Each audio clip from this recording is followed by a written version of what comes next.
Hello, welcome to my YouTube channel. मैं doctor Anand आपको health tips, disease, उसके sign and symptoms और सबसे प्रमुख होम्योपैथिक दवा के बारे में बताता रहता हूँ। दोस्तों, ठंड के मौसम की सबसे कॉमन बीमारी है सर्दी, खांसी और बुखार होना। बच्चों में यह बीमारी काफ़ी अधिक होती है। कई बार बच्चों में निमोनिया तक हो जाता है।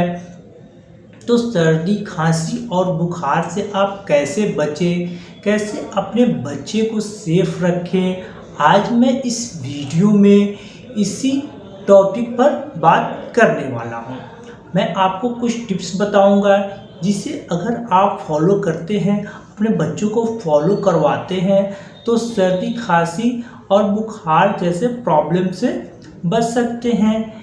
लेकिन फिर भी अगर आपको सर्दी, खांसी, बुखार जैसे कुछ लक्षण आ गए हैं या सर्दी, खांसी, बुखार हो गया है तो मैं कुछ होम्योपैथिक दवाई बताऊंगा जिसके यूज से सर्दी, खांसी, बुखार का प्रॉब्लम जो है वह पूरी तरह से ठीक हो जाएगा। लेकिन शुरू करने से पहले मैं यह कहना चाहूँगा, यदि आप मेरे इस चैनल पर नए हैं या मेरे वीडियो को देखते हैं और अभी तक आपने मेरे इस चैनल को सब्सक्राइब नहीं किया है तो प्लीज़ मेरे इस चैनल को सब्सक्राइब कर दें। साथ ही साथ बेल आइकन बटन को भी ज़रूर प्रेस कर दें जिससे कि मैं जब भी कोई नया वीडियो लाऊं तो उसका नोटिफिकेशन आपके पास सबसे पहले पहुंच सके। सर्दी और खांसी एक कॉन्टेजियस इन्फेक्शन है। इसका यह मतलब है कि यह बहुत ही आसानी से एक आदमी से दूसरे आदमी में फैल जाता है। जिनको सर्दी, खांसी हो गया है वह अपने नाक को साफ करते हैं और बिना अपने हाथ को धोए वह अपने अगल बगल की चीज़ों को छूते हैं। फिर जब आप उन चीज़ों को छूते हैं तब आपको भी इन्फेक्शन होने का चांस काफ़ी अधिक रहता है। या जिनको सर्दी, खांसी हुई है और आप उनके बहुत करीब जाकर बात करते हैं तब भी आपको इन्फेक्शन होने का चांस रहता है। दोस्तों, सर्दी, खांसी बच्चों में बहुत ही आसानी से फैल जाता है, ख़ास तौर से उन बच्चों में जिन बच्चों का इम्यून सिस्टम कमज़ोर रहता है। दोस्तों, अब मैं आपको कुछ टिप्स बता रहा हूं जिसे अगर आप फॉलो करते हैं तो सर्दी, खांसी से बहुत आसानी से बच सकते हैं। तो सबसे पहला टिप्स है, आपको हमेशा गर्म रहना है, ऊनी कपड़े पहनना है, गर्म कपड़े पहनना है जिससे कि ठंड से बच सके।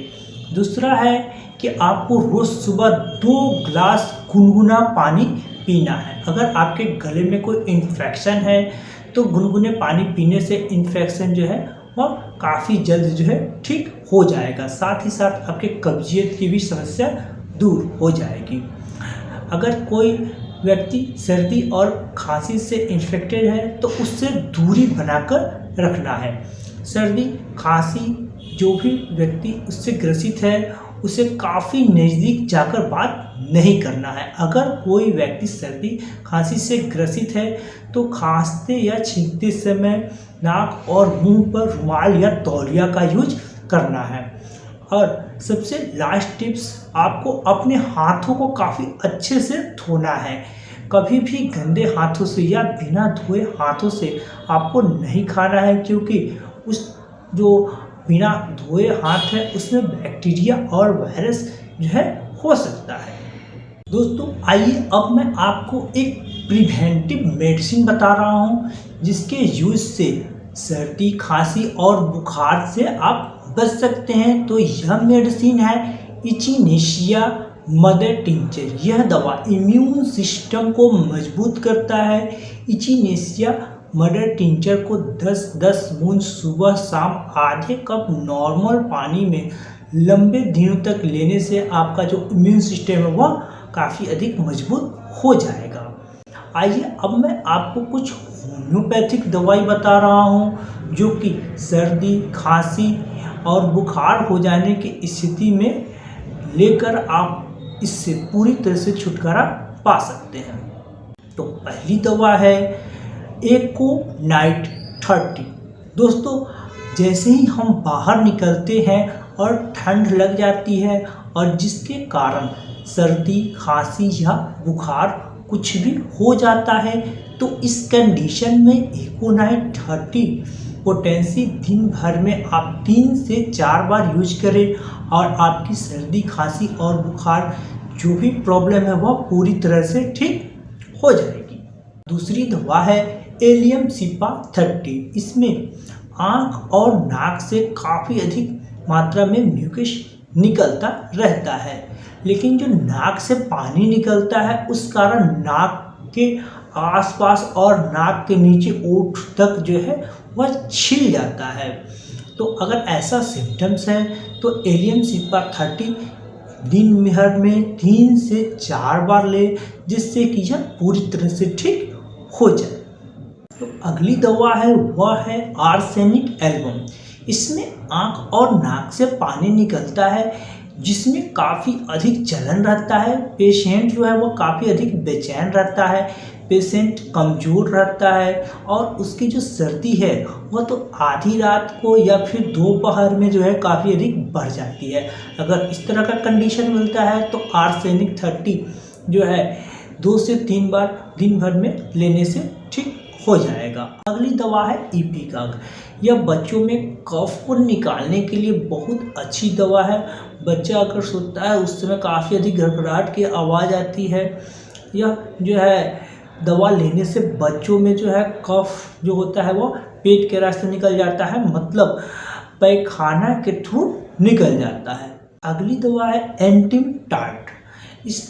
यह दवा भी बच्चों में कफ निकालने के लिए बहुत ही अच्छी दवा है।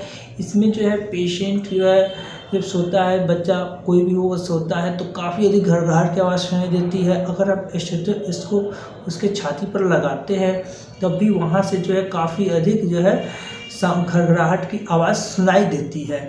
इसमें जो कफ होता है काफ़ी अधिक जम जाता है, ड्राई हो जाता है। तो इस कंडीशन में एंटीमटार्ट देने से काफ़ी अधिक लाभ पहुंचता है। इसमें जो है निमोनिया के तरह भी सिम्टम्स आने लगते हैं। अगली दवा है काली बाइक्रोम। इसकी जो सर्दी होती है इसमें नाक जो है पूरी तरह से सर्दी से भरा होता है। जब हम नाक को साफ करते हैं उसके बाद जो है नाक से पूरा जो है बलगम तो गिर जाता है, लेकिन एक तार जैसा जो है इसमें सट जाता है, जिसे हाथ से हटाना पड़ता है। बहुत बार कोशिश करने पर वह हटता है। अगर इस तरह का सिम्टम्स है, तार जैसा बन जाता है, तो काली बाइक्रोम लेने से तुरंत आराम मिल जाएगा। इसकी अगली दवा है वह है काली आयोड। इसमें भी काफ़ी अधिक जो है सर्दी रहती है और इसके साथ साथ बेस ऑफ नोज, मतलब इस यहाँ पर जो है बेस ऑफ नोज में दर्द रहता है। तो अगर सर्दी है और बेस ऑफ नोज में दर्द है तो वहाँ पर काली आयोड 30 पोटेंसी में दिन भर में 3 बार लेने से सर्दी पूरी तरह से ठीक हो जाएगी। अगली जो दवा है वह है काली म्यूर। इसमें सर्दी के साथ साथ कान में जो है आवाज़ आता है, तो इस तरह के कंडीशन के लिए काली म्यूर जो है लेने से जो है सर्दी ठीक हो जाएगा। इसकी जो अगली दवा है वह है ब्रेनिया एल्बा। इसमें सर्दी के साथ साथ माथा में काफ़ी अधिक दर्द रहता है। ऐसा लगता है कि माथा फट जाएगा। खांसते या छींकते समय माथा में काफ़ी अधिक दर्द हो जाता है। इसके साथ साथ सीने में भी दर्द हो जाता है। इसमें कॉन्स्टिपेशन भी पेशेंट को रह सकता है। अगर इस तरह का कंडीशन है तो ब्रेनिया एल्बा लेने से जो है आपकी सर्दी, खांसी, माथा दर्द जो है वो पूरी तरह से ठीक हो जाएगा। दोस्तों, यहाँ मैंने आपको बहुत सारी दवाई बताई है। आपको जो दवा का सिम्टम मैच करता है आपको सिर्फ वही दवा लेनी है और जो है आपका सर्दी, खांसी, बुखार जो है पूरी तरह से ठीक हो जाएगा। दोस्तों, यदि आपके मन में किसी तरह का कोई प्रश्न है, इस टॉपिक के संबंधित कोई भी और जानकारी लेना चाहते हैं तो आप मुझे कमेंट कर सकते हैं, व्हाट्सएप कर सकते हैं। तो मिलते हैं अगले वीडियो में नए टॉपिक के साथ। तब तक के लिए नमस्कार।